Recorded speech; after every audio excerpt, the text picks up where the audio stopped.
Good afternoon. Today is September 5th, 2023. My name is Joe Reingold, and I'm here interviewing Neil Goldberg. Hi, Neil. Thank you for being here. Thanks for having me. So tell us a little bit about whatever you know of your grandparents' background, where they were, where they lived, anything you want to about them, and then about your parents, and we'll lead up to yourself. I believe I'm a fourth generation Dallasite, and luckily I've got a few generations below me now with kids and grandkids. I do slightly remember my great-grandmother when she was at Golden Acres, and never really had a conversation with her, I guess. I was probably 3 or 4, but I do remember visiting her. And my mom's parents grew up all around. They were traveling salesmen. She was basically raised by her aunts and uncles, lived with them when she lived in Dallas, went to Forest Avenue High School, as my dad did. That's where they met. His parents grew up in Dallas mostly. And my grandfather, my Zadie, he worked in a liquor store, and my Nana, his mother, worked at Neiman Marcus for 20, 30 years downtown. I remember she used to take the bus down there. Mm-hmm. She never did drive, which is pretty rare by today's terms. And so we had a great family. My mom's parents died fairly young. I was about 6 when her mom passed away, my Gammy.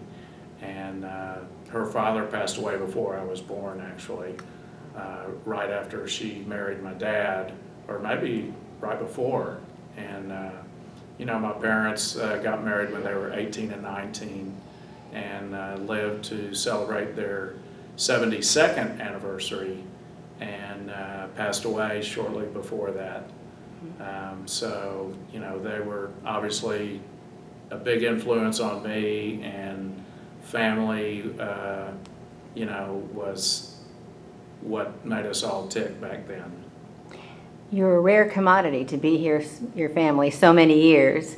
But I'm just curious, did your grandparents have a choice, or how did they pick Dallas, or did they consider other places to live, or was this it? My grandfather actually was a pretty rare Irish Jew who came in through Galveston, or his family did. He had 3 brothers. They all settled in Dallas. I'm not sure why, but the whole family was here. And then my mom's parents, they immigrated from Russia, I believe. One was from Minsk and one was from Pinsk. And, they used to tell us, or my grandmother used to tell me stories of hiding in the oven and, in the pogroms and those type of events, which, is rare to talk to people that lived through it. And, they were just great, fun-loving people.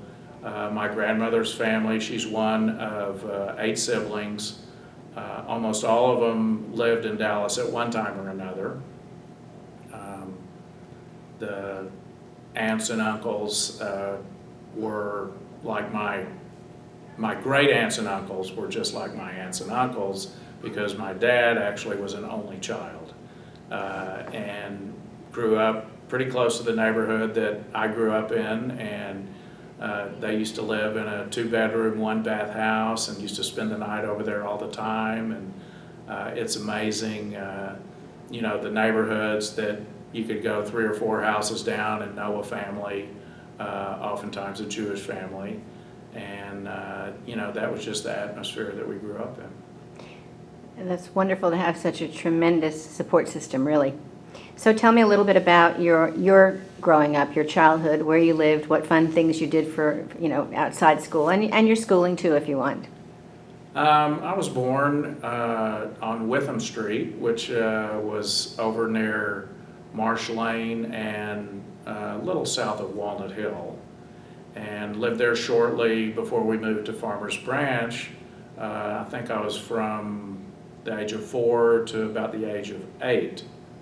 And my first time at school was at William L. Cabell Elementary School in Farmers Branch. I went to first grade, and then we moved over into the hood, over on Midbury, which is about a block away from the Jewish Community Center. Right.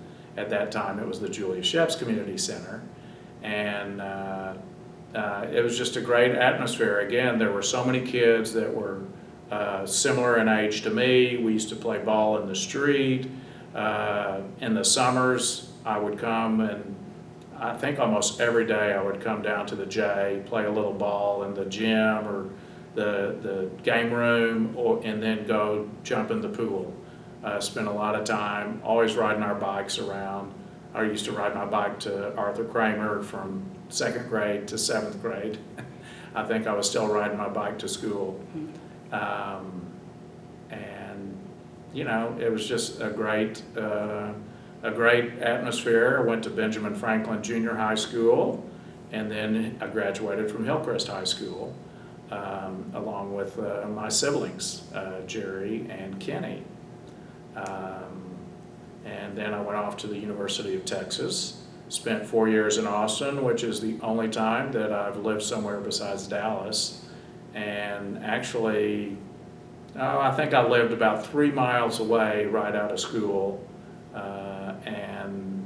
Since then, I think I've lived about a mile from the Jewish Community Center my whole life. So, I'm curious, what kind of things were your parents involved in while you were growing up? Did they get involved in anything Jewish or secular in the community? yeah, my parents were not from a lot of money and means, but they were always hard workers and great role models for me. They were involved strongly in the Shereth Israel and in the Jewish Community Center. My dad coached us from 5 years old in all the leagues that we had at the JCC, up until junior high school. My mom was active in BBG. She was an advisor for Reba Wadle back in the day, and she was involved in the Shereth Israel Sisterhood, and it was just, the way that we were brought up. The JCC was very important to all of us. We spent a lot of time here, and I think with my brother and my sister, our whole family is, still not left the JCC and supporting the community that my parents blazed a path for us. Yeah, wonderful. What kind of working career did you have after you graduated college? Right out of school, I got a job with Commercial Metals Company, and that was a company that my dad had worked for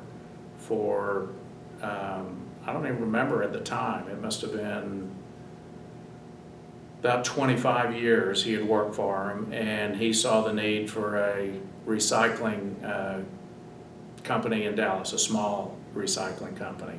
He was an exec with Commercial Metals, ran a couple of their plants, and my brother's a year older than me, Kenny, and he started working a year before me for Commercial Metals in their training program, and he was shipped out to Lubbock for a short period of time, and he was getting paid, I think, $600 a month, and when he asked for a raise, they told him no, that he had to earn his stripes.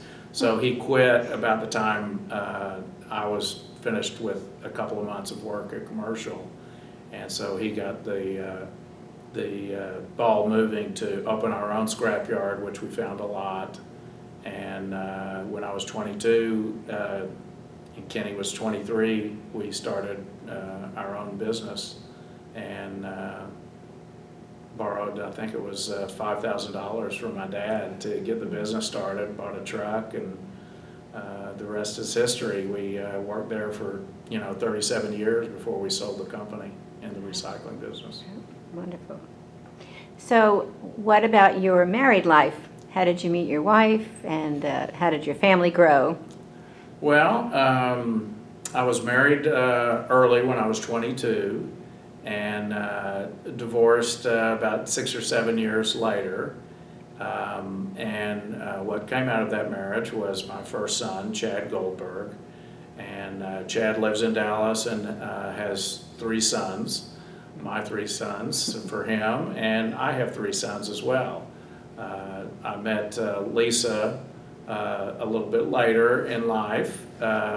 She's 10 years younger than me, and we met each other actually at a Federation event. We have a lot of common friends, and they were trying to fix us up, and she walked over to me and asked if our friends wanted to fix me up with her. And I said, no, nobody's mentioned that to me, but it's a pretty good idea. So we got married, and I guess first we fell in love, then we got married. And we had 3 kids. We have a boy, Jake, and then a daughter, Kelsey, and then another son, Clay. And so we popped them out pretty quick since I was getting older, and it's just been a great family, and we're all living in Dallas as of right now. Kelsey lived in New York for about 5 years and is coming home, and it's just a great family atmosphere, and Dallas is a great spot to be. What kind of things have you and your wife been involved in through the years, and also what have you encouraged your children to do? Either Jewish or non, it doesn't matter, whichever, or both. Right. A lot of it are Jewish causes for sure. I've really started my philanthropic work with the JCC. I was on the board, I guess before I was on the board, I was actually on the Health and Fitness Committee, which I chaired, and that's when I became a board member. I coached kids even before I had kids. I coached 13 and 14-year-olds in basketball, and just a way to give back. And I always tell people, for philanthropy, I'm a selfish person, because when you help other people, it makes me feel good about myself. So that was something that always stuck with me. And I've been on the board of Shereth Israel. I've been on the board of our Dallas Jewish Historical Society for many years, the Jewish Federation of Greater Dallas. What is very close to my heart is the Dallas Holocaust and Human Rights Museum, and also the Anti-Defamation League, which I'm just the past chair of ADL Texoma. But I always say that anytime you can, put a fight up against hate, intolerance, bigotry, I think you're moving in the right direction. And, it takes a community, it takes a village to work hard to, combat some of the hate and the rhetoric and, the politics that go around about anti-Semitism and just, bigotry and intolerance. Since you're a long-standing Dallasite, you have a different perspective than many people we've interviewed. So I want to ask you, from when you were young enough to remember until now, how has your city, how has Dallas changed? Not just growth, obviously size, but what else do you see? Well, I just turned 69, so I've seen a lot, and Dallas has changed a whole lot. I've forgotten more of the names of restaurants, and I live just a block from Preston Royal, real close to the J, and when I talk to some old timers or my brother or sister, we try to recall the name of a restaurant that was on this corner or that corner, or the Preston Forest bowling alley, things that have been gone for just a long time. And, now it's a vibrant city. Hillcrest used to be a 2-lane street, back when I was a kid, actually, next to Franklin, when I first started going to junior high school, Hillcrest past Royal was a pasture. It was barbed wire fences before they built some really nice homes there. And, the business climate's been great.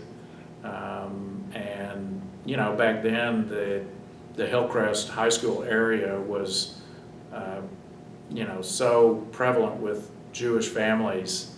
It was great going to Hebrew school at Sheriff Israel, and you had friends, at Temple Emmanuel or Tiferet Israel.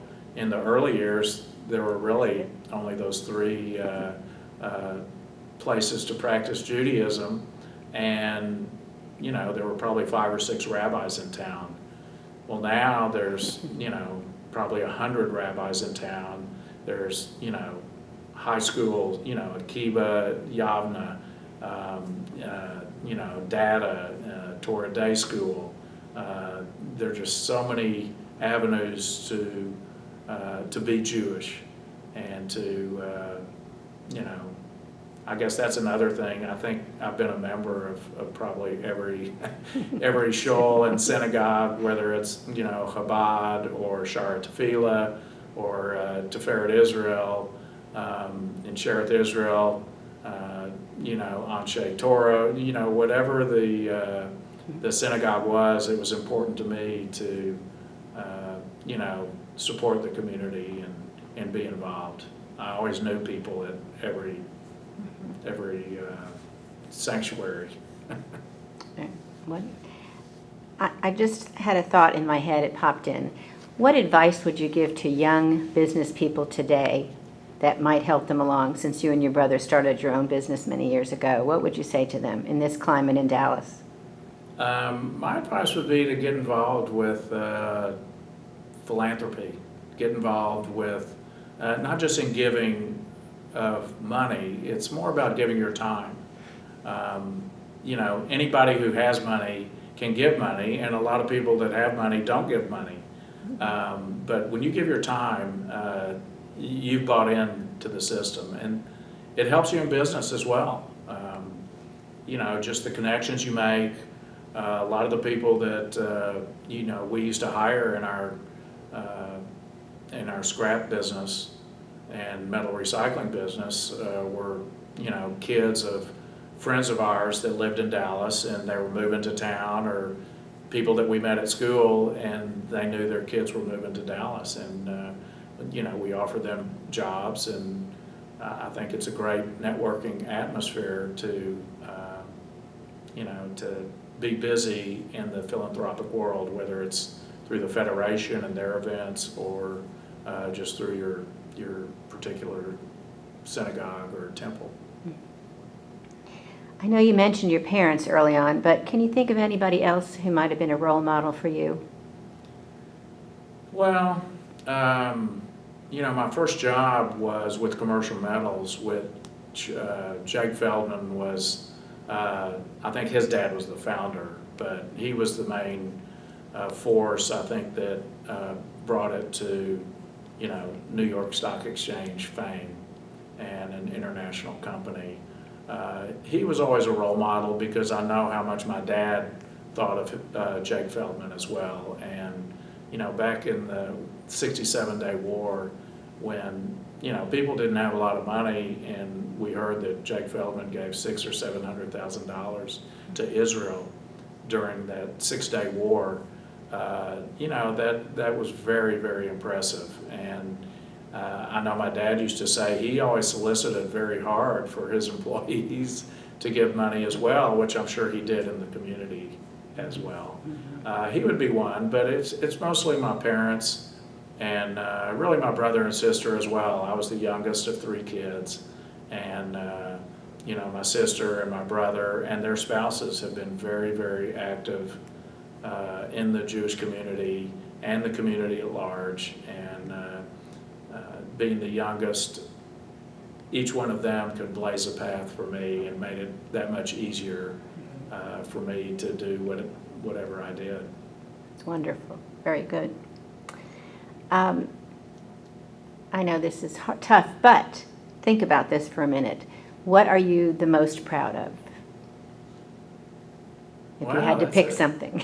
There's really not one thing, No. You'd like to say your kids. I mean, I'm definitely most proud of them and the fine, people that they've become. I think my toast at most every life cycle event is you can't make your kid the smartest guy in the room. You can't make him the best athlete, but you can try to help and mold them to be good people. And, all four of my kids are good people. Well, that's wonderful. That's a great legacy, for sure. Is there anything else we haven't covered that you'd like to add? No. Any just, funny story or anything? No, nothing that I can think of. It was a great place to live in Dallas, and, I love the Jewish Historical Society for doing this. Okay.